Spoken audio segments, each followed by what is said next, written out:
இந்த உலகத்தில் நடக்கிற எல்லா விஷயத்துக்குமே ஒரு காரணம் இருக்கும். நம்ம நேரடியாக பார்க்கும்போது இதுதான் காரணம் அப்படின்னு மேலோட்டமாக சொன்னாலும் அதில் கொஞ்சம் நம்ம வந்து யோசிச்சு பார்த்தா, கூர்ந்து கவனித்து பார்த்தா அதில் வந்து நிறைய மறைமுக காரணங்கள்லாம் இருக்கும். ஆனால் இப்போது நடந்துட்டு இருக்க இந்த மத்திய கிழக்கு போர் அப்படின்றதுக்கான காரணம் என்ன, மேலோட்டமாக பார்த்தாலும் சரி, நம்ம வந்து வரலாற்றை கொஞ்சம் புரட்டி பார்த்தாலும் சரி, அதுக்கான முக்கியமான காரணம் என்ன அப்படின்றது சின்ன குழந்தைக்கு கூட தெரியும். எண்ணெய், கச்சா எண்ணெய். சரி, இந்த கச்சா எண்ணெய் அப்படின்னா என்ன? கச்சா எண்ணெய் அப்படின்றது சாதாரண மக்களை பொறுத்த வரைக்கும் அதிகமாக வந்து உச்சரிக்காத இல்லை யோசிக்காத ஒரு வார்த்தையாக தான் இருக்குது. ஆனால் இந்த மாடர்ன் சிவிலைசேஷனில் இப்போது மனிதர்கள் வந்து கடந்த ஒரு 2 நூற்றாண்டாக ஒரு மாடர்ன் சிவிலைசேஷனுக்குள்ளே வந்தோம் இல்லையா? அப்போ இந்த நாகரிக வளர்ச்சியில் நம்மளையும் மனிதர்களையும் கச்சா எண்ணெயும் வந்து தனித்தனியாக பிரிக்கவே முடியாது. அந்த அளவுக்கு நம்ம வாழ்க்கையில் ஒன்றோட ஒன்றா கலந்த ஒரு விஷயம் தான் இந்த கச்சா எண்ணெய் அப்படின்றது. நார்மலான மனுஷங்களுக்கு என்ன தெரியும்? அதை எங்கே அடிக்கடி நம்ம கேட்டிருப்போம், நியூஸ் பார்க்கும்போது நீங்கள் வந்து கேட்டிருப்பீங்க. உலக செய்திகள் முடியும் போது இன்னைக்கு வந்து கச்சா எண்ணெய் ஒரு பேரல் வந்து இவ்வளோ அதிகமாக இருக்குது, இல்லை இவ்வளோ வீழ்ச்சி அடைஞ்சிருக்கு அப்படின்னு சொல்லுவாங்க. ஸோ அவ்வளோதான் நமக்கு வந்து ஒரு சாதாரண மனுஷங்களுக்கு கச்சா எண்ணெய் பற்றின ஒரு அறிவு அப்படின்றது. ஆனால் என்னை பொறுத்த வரைக்கும் இன்றைய மாடர்ன் உலகத்தை, நாகரிக உலகத்தை வந்து மொத்தமாக கட்டி போட்டிருக்க ஒரு முக்கியமான ஒரு விஷயம், ஒட்டுமொத்த நாடுகளையும் வந்து கட்டி போட்டிருக்க ஒரு முக்கியமான விஷயம் அப்படின்னா அது கச்சா எண்ணெய் தான். ஏன்னா அது வந்து புதுப்பிக்க முடியாத ஒரு எரிபொருள், அதாவது நான் ரெனியூவபிள் எனர்ஜி அப்படின்னு சொல்லலாம். இந்த உலகத்தில் என்ன வேணால் வந்து ரெனியூ பண்ணிடலாம், திரும்ப வந்து ப்ரொடியூஸ் பண்ணிடலாம் காசால் அப்படின்னு சொல்லுவாங்க இல்லையா? ஆனால் இந்த கச்சா எண்ணெய் அப்படின்றத நம்ம திரும்ப ரெனியூ பண்ணவே முடியாது. அதுக்கு காரணம் என்ன அப்படின்னா, இந்த கச்சா எண்ணெய் அப்படின்றது இல்லையா, அது வந்து நம்ம எப்படி இந்த நல்லெண்ணெய், இந்த விளக்கெண்ணெய் இதையெல்லாம் வந்து வீட்டில் செக்கில் போட்டு ஆட்டுறோம் இல்லையா, அந்த மாதிரியெல்லாம் நம்மளால் உடனே செஞ்சிட முடியாது. இந்த கச்சா எண்ணெய் அப்படின்றதுக்கு உருவாகிறதுக்கு பல மில்லியன் ஆண்டுகள் தேவைப்படுது. அதாவது ரொம்ப சிம்பிளாக சொல்லணும் அப்படின்னா, ஒரு பல மில்லியன் ஆண்டுகளுக்கு முன்னாடி உயிர் வாழ்ந்திருக்கும் இல்லையா? இப்போ டைனோசர் காலத்துலலாம் உயிரினங்கள் இருக்கும் இல்லையா? உயிரினங்களாக இருக்கட்டும், தாவரங்களாகட்டும். ஸோ இதெல்லாம் வந்து செத்து மடிஞ்சதுக்கப்புறமா அதோடைய எச்சங்கள் அதெல்லாம் பூமிக்குள்ளே புதைஞ்சு அதுக்கு மேலே வந்து வெப்பமும் அழுத்தமும், ப்ரெஷர், அதுக்கப்புறம் வந்து ஹீட், இது ரெண்டும் வந்து அழுந்தி ஒரு கெமிக்கல் ரியாக்ஷன் ஆகி அது வந்து க்ரூட் ஆயிலாக உருவாகுது. இதுதான் வந்து கச்சா எண்ணெயாக உருவாகுது. ஸோ இந்த கச்சா எண்ணெய் பூமிக்கு அடியிலேருந்து நமக்கு கிடைக்குது. ஸோ இத்தனை மில்லியன் வருஷங்களாகுது ஒரு கச்சா எண்ணெய் அப்படின்றது கிடைக்கிறதுக்கு. ஸோ இப்படி கிடைக்கிற இந்த கச்சா எண்ணெயை கொண்டு தான் நம்ம எடுத்துகிட்டு வந்து டிஸ்டில் பண்ணி ரிஃபைனரிஸில் கொடுத்து நம்மளுடைய இந்த மாடர்ன் டேக்கு தேவையான அத்தனை பொருட்களையுமே வந்து நம்ம அதிலிருந்து தான் எடுக்கிறோம். உதாரணத்துக்கு சொல்லணும்னா ஒரு பாலிஸ்டராக இருக்கட்டும், பிளாஸ்டிக்காக இருக்கட்டும், கச்சா எண்ணெய்னா வெறும் வந்து நமக்கு காருக்கான பெட்ரோல் டீசல் மட்டும் கிடையாது. ஏரோப்ளேன் பறக்கிறதும், கப்பல் போகிறதுக்கான எரிபொருளும், அதுக்கப்புறம் வந்து எல்பிஜி, நம்ம வீட்டில் எல்பிஜி கேஸ் சிலிண்டர் இருக்கு இல்லையா, அது கொளுத்தணுன்னாலும் என்ன தேவை, அதுக்கப்புறம் லூப்ரிகன்ஸ், நம்ம வண்டி ஓட்டுறதுக்கான லூப்ரிகன்ஸ்லேருந்து நம்ம தார் போடணும், ரோடு போடணும்னா தார் இருக்கு இல்லையா, ஸோ அதுக்கும் கச்சா எண்ணெய் தான் தேவை. அதோடைய கடைசி பொருள் தான் இன்ஃபேக்ட் இந்த தார் அப்படின்னு சொல்கிறது. இவ்வளோ ஏங்க இந்த பிளாஸ்டிக் பொருட்கள்லாம் வருது இல்லையா, இது அதிலிருந்து இப்போ பெண்கள் உபயோகப்படுத்துகிற இந்த அழகு சாதனங்கள், மேக்கப் ப்ராடக்ட்ஸ்லாம் இருக்கு இல்லையா, அதுக்கு கூட கச்சா எண்ணெயோடைய அடுத்தடுத்த ரிஃபைன்டு ப்ராடக்ட்ஸ் தான் வந்து தேவைப்படுது. ஸோ கச்சா எண்ணெய் அப்படின்றது இப்போ புரிஞ்சிருக்கும் எந்த அளவுக்கு இந்த மாடர்ன் உலகத்துக்கு ஒன்றோட ஒன்று பிரிக்க முடியாதது அப்படின்னு இல்லையா. ஸோ அந்த கச்சா எண்ணெயை பற்றி ஏதேதோ ஹிஸ்ட்ரியெல்லாம் நம்ம தெரிஞ்சுக்கிறோம். அப்போ அந்த கச்சா எண்ணெய் எவ்வளோ முக்கியமானது நம்ம வாழ்க்கைக்கு, அதோட ஹிஸ்ட்ரி தெரிஞ்சுக்கணும் தானே. ஸோ அது எப்போ கண்டுபிடிக்கப்பட்டது அப்படின்னு நம்ம இன்னைக்கு தெரிஞ்சுக்க போகிறோம். இல்லை இன்ட்ரெஸ்டிங் விஷயம் என்னன்னா, அந்த கச்சா எண்ணெய் அப்படின்றது ஒரு 100 வருஷத்துக்கு முன்னாடி தான் அதோட ஆக்சுவல் யூசேஜ் என்ன அப்படின்னு மனுஷன் வந்து கண்டுபிடிச்சிருக்காங்க. ஒரு 100 வருஷம் முடியறதுக்குள்ளவே அந்த கச்சா எண்ணெயை வச்சு ஆயிரம் பிரச்சனை, ஒரு நாடு இன்னொரு நாடோட வந்து சண்டை போட்டுட்டு இருக்காங்க அப்படின்றது தான் வரலாற்று நகைச்சுவை. சரி, ஓகே, இந்த கச்சா எண்ணெய் அப்படின்ற ஹிஸ்ட்ரியை தான் நம்ம இன்னைக்கு பார்க்க போகிறோம். ஸோ எங்கேருந்து ஆரம்பிச்சது, எப்போ அதோட யூசேஜ்லாம் நமக்கு தெரிஞ்சது, இந்த கச்சா எண்ணெய் வந்து எப்படி பிரிக்கிறாங்க, நம்ம வீட்டுக்கு வர வரைக்கும் அது வந்து என்ன மாதிரியான ப்ராசஸ்லாம் மேற்கொள்ளப்படுது அப்படின்றத பற்றி தான் இன்னைக்கு வீடியோவை பார்க்க போகிறோம். வணக்கம் கண்மணிஸ், நான் சரண்யா துராடி. வீடியோக்கு போகலாம்.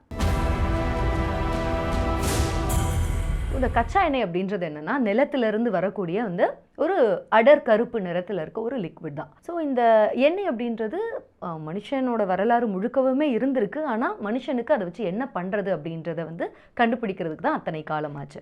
இப்போ மனித வரலாற்றில் பார்த்திங்கன்னா இந்த கச்சா எண்ணெயை பற்றின மென்ஷன்ஸ் வந்து வரலாறு நெடுகவே இருக்குது. உதாரணத்துக்கு 3ஆம் நூற்றாண்டில் வந்து பாபிலோனியர்கள் தங்களுடைய அரண்மனைகள் இல்லையா, மாளிகைகள், அதெல்லாம் கட்டுமானத்துக்காக இந்த தார் இருக்கு இல்லையா, ஸோ அதை வந்து உபயோகப்படுத்தியிருக்காங்க. இந்த கச்சா எண்ணெய், இந்த எண்ணெயில் இருக்கிறது வந்து உபயோகப்படுத்தியிருக்காங்க. உபயோகப்படுத்தியிருக்காங்க, உன்னோட ஒன்று ஒட்டுறதுக்காக வந்து உபயோகப்படுத்தியிருக்காங்க. அடுத்த 4வது நூற்றாண்டில் சீனர்கள் வந்து உபயோகப்படுத்தியிருக்காங்க. அவங்க வந்து எப்படி எடுத்திருக்காங்க அப்படின்றது ரொம்ப இன்ட்ரெஸ்டிங்காக இருக்குது. எப்போவுமே சைனீஸ் வந்து எல்லாத்துலேயும் ஒரு புதுமை இல்லையா? ஸோ அவங்க என்ன பண்ணியிருக்காங்கன்னா, மூங்கில் நல்ல வளர்ந்த அந்த மூங்கில் மரங்களெல்லாம் வெட்டி அந்த குழாய்களை வந்து பைப்ஸ் மாதிரி உபயோகப்படுத்தி அதன் மூலமாக வந்து பூமிக்கு அடியில் அந்த எண்ணெய் எடுத்திருக்காங்க. சீனர்கள் மாதிரியே ஜப்பானியர்களும் வந்து இந்த க்ரூட் ஆயில் அப்படின்றத வந்து உபயோகப்படுத்தியிருக்காங்க. அவங்க வந்து பர்னிங் வாட்டர் அப்படின்னு சொல்லியிருக்காங்க. அதாவது எரியக்கூடிய தண்ணி, என்னடா அது தண்ணி எரியுது அப்படின்றதுனால ஒருபடி அதிகமாக போய் அந்த க்ரூட் ஆயிலை வந்து அவங்க வணங்கியே இருக்காங்களாம். அந்த சீனர்கள் என்ன பண்ணுறாங்கன்னா, இந்த சால்ட் தயாரிக்கிறதுக்காக, உப்பு தயாரிக்கிற முறையில் வந்து அந்த காலகட்டத்தில் இந்த க்ரூட் ஆயிலை உபயோகப்படுத்தியிருக்காங்க. எப்படி அப்படின்னா, இந்த பைப் இருக்கு இல்லையா, பேம்பூஸ், அந்த மூங்கிலால் செய்யப்பட்ட அந்த பைப்பில் அந்த க்ரூட் எண்ணெய், கச்சா எண்ணெயை கொண்டு வந்து அதன் மூலமாக தண்ணியை வந்து கடல் நீரை கொதிக்க வச்சு அதிலிருந்து தனியாக இந்த உப்பை வந்து எக்ஸ்ட்ராக்ட் பண்ணி எடுத்திருக்காங்க. ஸோ இவ்வளோ இந்த ப்ராசஸ்க்கு அப்போவே அவங்க வந்து இந்த டெக்னாலஜியில் யூஸ் பண்ணி இந்த கச்சா எண்ணெயை யூஸ் பண்ணி உப்பு எடுத்திருக்காங்க. அடுத்தது பார்த்திங்கன்னா, இப்போ 9ஆம் நூற்றாண்டில் அசர்பைஜான் அங்கே இருக்க பாக்கு அப்படின்ற இடம், இன்றைக்கி வரைக்குமே பாக்கு அப்படின்ற இடத்துல அதிகமான எண்ணெய் இன்றைக்கும் தோண்டி எடுக்கப்பட்டு இருக்கு. ஸோ அந்த காலகட்டத்தில் பாக்கு அப்படின்ற இடத்துல அதிகமாக இந்த வந்து பர்னிங் வாட்டர் அப்படின்றது கண்டுபிடிக்கப்பட்டது அப்படின்னு சொல்கிறாங்க. இன்ஃபேக்ட் மார்க்கோ போலோ, ரொம்ப ஃபேமஸான பயணி இருக்கார் இல்லையா, உலகம் பூராவே சுற்றி வந்த பயணி மார்க்கோ போலோ வந்து 14வது நூற்றாண்டில் அவருடைய மென்ஷனில் காஸ்பியன் கடல் ஓரத்தில் இந்த கருப்பு கலர் திரவமானது வந்து வந்துட்டு இருக்கு அப்படின்றத வந்து மென்ஷன் பண்ணியிருக்காரு. அவருடைய குறிப்புகள்லையுமே வந்து மென்ஷன் பண்ணியிருக்காரு. மெசபொட்டோமியர்கள் அந்த சிவிலைசேஷனில் வந்து ஈராக், இன்றைய ஈராக்கில் வந்து முழுக்க முழுக்க தார் சாலைகள் வந்து இந்த கச்சா எண்ணெயை வச்சு என்ன பண்ணுறது அப்படின்னு வச்சுருக்கும் போது அவங்க வந்து தார் சாலைகள் அந்த காலகட்டத்திலே வந்து போட்டிருந்தாங்க அப்படின்ற குறிப்புகள்லாம் இருக்குது. இப்படி வரலாறு நெடுகிலுமே பார்த்திங்கன்னா க்ரூட் ஆயில் அப்படின்றது அதுக்கான முழு பயன்பாடு என்ன அப்படின்னு தெரியாமல் ஏதோ ஒரு வகையில் மனுஷனுடைய வாழ்க்கையில் ஒரு ஓரமாக அவங்களுடைய நாகரிகத்தில் இருந்துட்டு வந்திருக்கு. இப்போ அதோடைய முழு யூசேஜ் எப்போ வந்தது, அதை வச்சு என்ன பண்ணலாம், என்னெல்லாம் பண்ணலாம் அப்படின்னு எக்ஸ்ப்ளோர் பண்ணது என்னவோ வந்து ஒரு 100 ஆண்டு 150 ஆண்டுகளுக்கு உள்ளதான். அதுக்கு முன்னாடி வந்து இந்த க்ரூட் ஆயில் அப்படின்றதுக்கான பேசிக்கான யூசேஜ் என்னவாக இருந்தது அப்படின்னா வந்து பர்னிங் வாட்டர் அப்படின்னு சொன்னேன் இல்லையா, அதுதான். அதாவது இது வந்து எரியறதுக்கு, லேம்ப் கொளுத்துறதுக்கு யூஸ் பண்ணலாம் அப்படின்றது. அது கூட வந்து பெருவாரியாக எங்கே யூஸ் பண்ண ஆரம்பித்தாங்க அப்படின்றதுக்கும் ஒரு இன்ட்ரெஸ்டிங்கான கதை இருக்குது. அது வந்து ஐரோப்பாவுக்கு நம்ம போனோம். அப்படியே 15ஆம் நூற்றாண்டில் வந்து இப்போ ஐரோப்பிய பகுதிகளில் இருக்கக்கூடிய மக்கள், அதுலேயும் குறிப்பாக வந்து ஸ்காட்லாந்து, அயர்லாந்து, ஷெட்லாந்து அங்கே இருக்க மக்கள், யூகே அங்கே இருக்க சின்ன சின்ன தீவுகளில் இருக்க மக்கள் வந்து உபயோகப்படுத்தப்பட்ட ஒரு பொருள் என்ன, நீண்டு நிலைத்து இருக்கக்கூடிய ஒரு விளக்கு வேணும் அப்படின்னும் போது அவங்க வந்து உபயோகப்படுத்த ஒரு பொருள் அப்படின்னு என்ன அப்படின்னு பார்த்தீங்கன்னா வந்து ஒரு பறவையோடைய உடல்.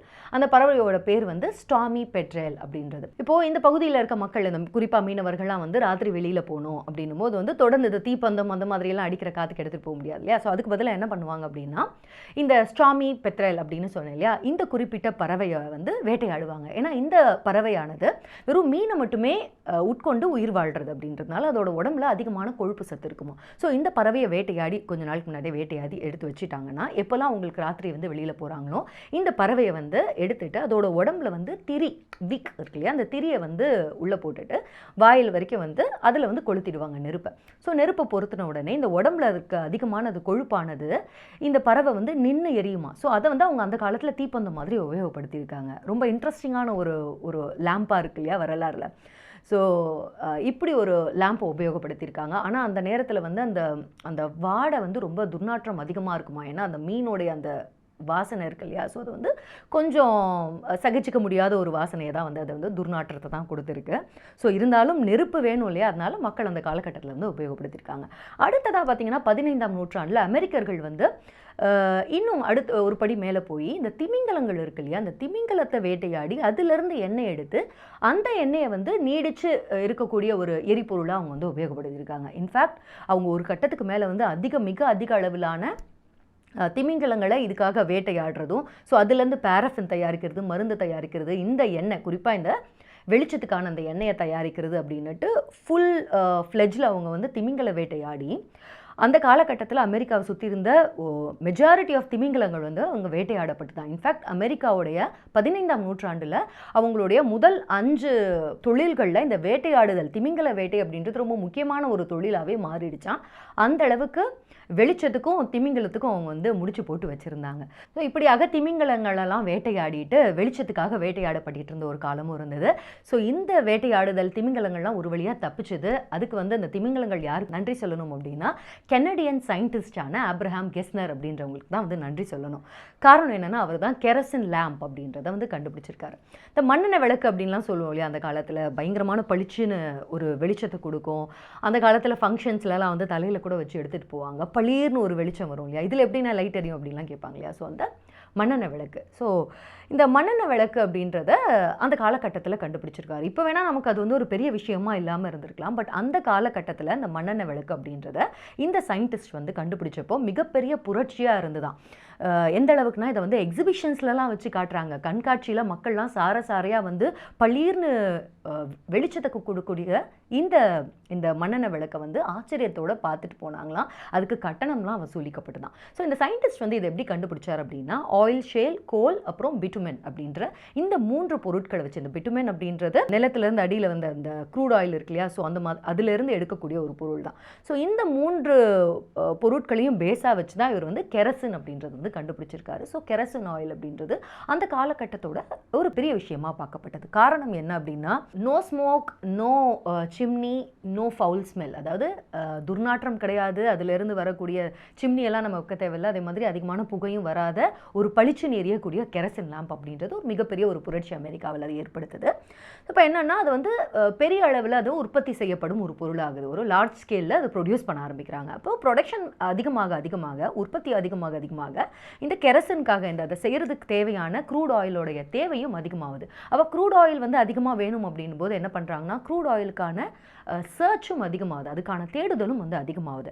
இப்போது இந்த க்ரூட் ஆயில் அப்படின்றது அது வரைக்குமே பார்த்திங்கன்னா அமெரிக்காவில் மேலே சர்ஃபேஸ் லெவல்லேருந்து மட்டும்தான் எடுத்துகிட்டு இருந்தாங்க. அதுவாக ஊஸ் அவுட் ஆகுது இல்லையா, அப்படி இருக்க இந்த எண்ணெயை மட்டும்தான் எடுத்து அதுலேருந்து பண்ணிகிட்டு இருந்தாங்களே தவிர உள்ள போர் போட்டு எடுக்கணும் அப்படின்றது இப்போ வரைக்குமே அந்த மாதிரியான அடுத்த கட்ட ப்ராசஸ்க்கு வந்து அவங்க போகல. அதே மாதிரி கெரசின் மண்ணெண்ணெய் எண்ணெய்க்கு வந்து தேவை, இந்த எண்ணெய் வந்து வெறும் மண்ணெண்ணெய் எண்ணெய்க்கு தேவை. அதை வச்சு அவங்க என்ன பண்ணுறாங்கன்னா, லேம்ப் பண்ணுறாங்க, தெருவிளக்குலாம் அதில் போடுறாங்க. ஸோ அந்த உபயோகத்துக்காக மட்டும்தான் இந்த எண்ணெயை தேட தொடங்குறாங்க. இப்போது இந்த காலகட்டத்தில் 1858 வருஷத்தில் பென்சில்வேனியா மாகாணத்தில் ஜேம்ஸ் டவுன்சென்ட் அப்படின்றவர் இருக்கார். ஸோ இவர் என்னன்னா, அவர் வந்து எண்ணெயில் ஒரு பெரிய இன்ட்ரெஸ்ட் வருது அவருக்கு. அவருக்கு என்னவோ ஒன்று தோணுது, இது வந்து ஒரு மண்ணெண்ணெய் அப்படின்றது மட்டும் கிடையாது, இந்த க்ரூட் ஆயில் அப்படின்றதுலேருந்து வேறு என்னெல்லாம் பண்ணலாம் அப்படின்ற ஒரு கியூரியாசிட்டி அவருக்கு இருந்தது. ஸோ இந்த கியூரியாசிட்டியில் அவர் என்ன பண்ணுறாருனா, ஏல் பல்கலைக்கழகத்தில் ஒரு ஜூனியர் ப்ரொஃபஸர் கிட்ட போய் இந்த க்ரூட் ஆயில் இருக்கக்கூடிய இடங்களுக்கெல்லாம் எனக்கு கொஞ்சம் வந்து பாருங்கள், இதை வந்து டெஸ்ட் பண்ணுங்கள், அனலைஸ் பண்ணி அது உங்களுக்கு ரிப்போர்ட் கொடுங்க, எனக்கு அதுலேருந்து என்னென்ன பொருட்கள்லாம் வந்து பண்ணலாம், என்னை பொறுத்த வரைக்கும் நான் இப்படி பண்ணலாம் நம்புகிறேன், நீங்கள் வந்து ரிப்போர்ட் கொடுங்க அப்படின்னு. ஸோ இந்த ப்ரொஃபஸருக்கு கொஞ்சம் பணம் கொடுத்து ஒரு பண்ண உடனே இந்த ப்ரொஃபஸரும் வந்து அனலைஸ் பண்ணுறாரு. அனலைஸ் பண்ணிவிட்டு, கரெக்டாக நீங்கள் சொன்னது, இது வெறும் கெரசின் மட்டும் கிடையாது, இன்னும் நிறைய பொருட்கள், மனித நாகரிகத்துக்கு தேவையான நிறைய பொருட்களை இதுலேருந்து எடுக்கலாம். ஸோ தாராளமாக இதில் வந்து நீங்கள் வந்து காசை வந்து அதில் போடலாம், இதுக்கான தேடுதலில் வந்து நீங்கள் காசு போடலாம் அப்படின்னு சொல்கிறாரு. ஸோ இந்த டவுன்சென்ட் என்ன பண்ணுறாருன்னா, இவர் கொடுத்த இந்த ப்ரொஃபஸர் இருக்கார்ல, இவர் கொடுத்த தைரியத்தில் என்ன பண்ணுறாருன்னா, இவரை போய் ஒரு மனுஷனை மீட் பண்ணுறாரு. அவர் பேர் தான் எட்வின் ட்ரேக். இப்போ இந்த எட்வின் ட்ரேக் அப்படின்ற பேரை வந்து நல்லா ஞாபகம் வச்சுக்கோங்க. ஏன்னா இவர் தான் வந்து பிற்காலத்தில் ஃபாதர் ஆஃப் மாடர்ன் பெட்ரோலியம் அப்படின்ற ஒரு பேர் எடுக்க போகிறாரு. ஸோ இந்த எட்வின் ட்ரேக் அப்படின்றவரை கர்னல் ட்ரேக் அப்படின்னு அறிமுகப்படுத்துறாரு இந்த டவுன்சென்ட். ஆக்சுவலாக அவர் கர்னலாக உண்மையிலேயே வந்து இராணுவத்திலலாம் வந்து வேலை செஞ்சாரா அப்படின்னு பார்த்தீங்கன்னா, அதுக்கான வந்து ஊர்ஜிதமான தகவல்கள்லாம் எதுவுமே கிடையாது. மக்கள் வந்து மரியாதை கொடுக்கணும் அப்படின்றதால இவர் வந்து கர்னல் ட்ரேக் அப்படின்னு இவர் வந்து இன்ட்ரடியூஸ் பண்ணுறாரு.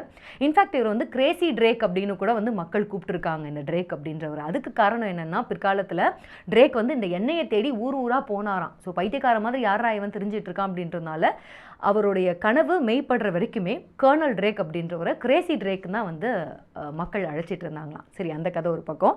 இங்கே வந்து டவுன்சென்ட் வந்து ட்ரேக் கிட்ட வந்தார் அப்படின்ற பார்த்தோம் இல்லையா. ஸோ ட்ரேக் என்ன பண்ணுறாருன்னா, அதுக்கு முன்னாடி வந்து இந்த ரயில்வே பணிகள்லாம் வந்து வேலை செஞ்சுட்டு இருந்தவர் அப்படின்றதுனால இவருக்கு ஓரளவுக்கு இந்த ட்ரில்லிங்லலாம் வந்து ஒரு ஞானம் இருக்கும், ஒரு அறிவு இருக்கும் அப்படின்றதுனால டவுன்சென்ட் ட்ரேக்கோட வந்து கை கோக்குறாரு. ஸோ ட்ரேக் அதுக்கப்புறமா என்ன பண்ணுறாருன்னா, அவர் எண்ணெயை தேட ஆரம்பிக்கிறாரு. ஸோ எண்ணெயை தேடுறதுக்கு அவர் வந்து இதுக்கு முன்னாடி நிறைய பேர் வச்சு டவுன்சென்ட் வந்து எண்ணெயை தேடினாலுமே ட்ரேக் தான் சக்ஸஸ்ஃபுல்லாக வந்து இந்த ட்ரில்லிங் மெத்தட் மூலமாக அவர் வந்து எண்ணெயை உள்ளே இருக்க நிலத்துக்கு அடியில் இருக்க கச்சா எண்ணெயை வந்து வெளியில் சக்ஸஸ்ஃபுல்லாக எடுத்தவர். ஏன்னா அதுக்கு காரணம் அவர் உபயோகப்படுத்தின ஒரு டெக்னிக் தான். இந்த க்ரூட் ஆயில் அப்படின்றதுக்கு மிகப்பெரிய ஃபியூச்சர் இருக்குது, எதிர்காலம் இருக்குது அப்படின்னு முழுசாக நம்பின ஜேம்ஸ் டவுன்சென்ட் என்ன பண்ணுறாருன்னா, பென்சில்வேனியா ராக் ஆயில் கம்பெனி அப்படின்ற எண்ணெய் நிறுவனத்தை வந்து தொடங்குறாரு. இந்த எண்ணெயை வந்து கண்டுபிடிக்கணும், நம்ம உள்ள இருந்து இந்த எண்ணெயை எப்படி வெளியில் எடுக்கிறது அப்படின்னு கண்டுபிடிக்கணும் அப்படின்ற நோக்கத்தோட இந்த பென்சில்வேனியா ராக் ஆயில் கம்பெனி வந்து தொடங்குறாரு. ஆனால் அந்த காலகட்டத்தில் வந்து அந்த கம்பெனிக்கு மக்கள் மத்தியில் வந்து பெரிய ஒரு மதிப்பெல்லாம் இல்லை. ஏன்னா மக்களுக்கு அப்படின்னா என்ன, அதோட உபயோகம்னா என்ன அப்படின்னு தெரியாது இல்லையா.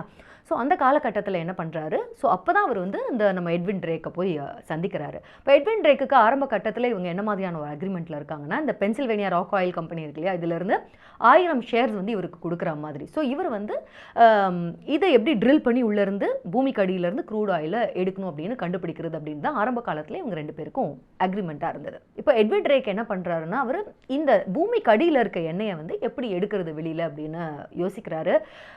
எங்கெங்கேயும் வந்து திரியிறாரு, என்ன பண்ணலாம் அப்படின்னு திரியிறாரு. இங்கே தோணுனா என்ன வருமா, இதை எப்படி தோன்றது, வந்து தண்ணி வராமல் எண்ணெய் நம்ம மண்ணெல்லாம் தூர்ந்து போகாமல் அந்த காலகட்டத்தில் எப்படி எண்ணெயை வந்து எடுக்கிறது அப்படின்னு ஒவ்வொரு இடமா தெரிஞ்சுக்கிட்டே இருப்பாராம். அதனால மக்கள் வந்து யாரா இவன் பைத்தியக்காரன் அப்படின்றதுனால கிரேசி ட்ரேக் அப்படின்றது தான் ட்ரேக் அப்படின்றவருக்கு அடைமொழியாக ஆனது.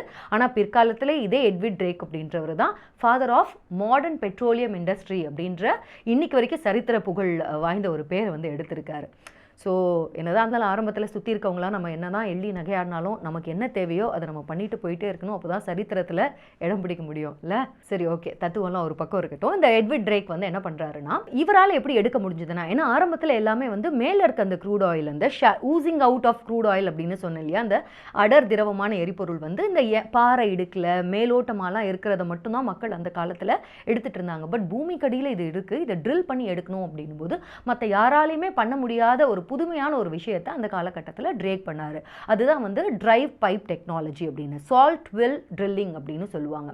ஸோ காஸ்ட் அயனால் செய்யப்பட்ட பைப்பு, ஸோ அந்த பைப்பை வந்து பூமிக்குள்ளே கொஞ்சம் கொஞ்சமாக செலுத்தி மண்ணும் தண்ணியும் வந்து உள்ளே வந்து தூர்ந்து போகாமல் உள்ளே இருக்க எண்ணெயை வந்து அந்த காலகட்டத்தில் சக்ஸஸ்ஃபுல்லாக அவர் எடுக்கிறாரு. ஸோ இதை எடுக்கிறதுக்கு வந்து அவர் யாரை கூப்பிட்டுக்கிறாரு அப்படின்னா, அங்கிள் பில்லி அப்படின்னு ஒரு கொல்லர், ஒரு பிளாக் ஸ்மித் ஒருத்தர், வில்லியம் அப்படின்னு, அங்கிள் வில்லியம் அப்படின்னு. ஸோ அவரை வந்து இவர் துணைக்கு கூப்பிட்டுக்கிறாரு. ஸோ இவரை வச்சு எல்லா இடத்துலையும் தேடி தேடி தேடி கடைசியாக 27 ஆகஸ்ட் 1859 அந்த க்ரூட் ஆயில் கச்சா எண்ணெயோட வரலாற்றில் ரொம்ப ரொம்ப முக்கியமான ஒரு டேட் இது. ஏன்னா இந்த டேட்டில் தான் பூமிக்கு அடியிலேருந்து வெல் போட்டு போர் போட்டு வந்து சக்ஸஸ்ஃபுல்லாக எட்வின் ட்ரேக் அப்படின்றவர் வந்து இந்த எண்ணெயை வெளியில் எடுக்கிறாரு.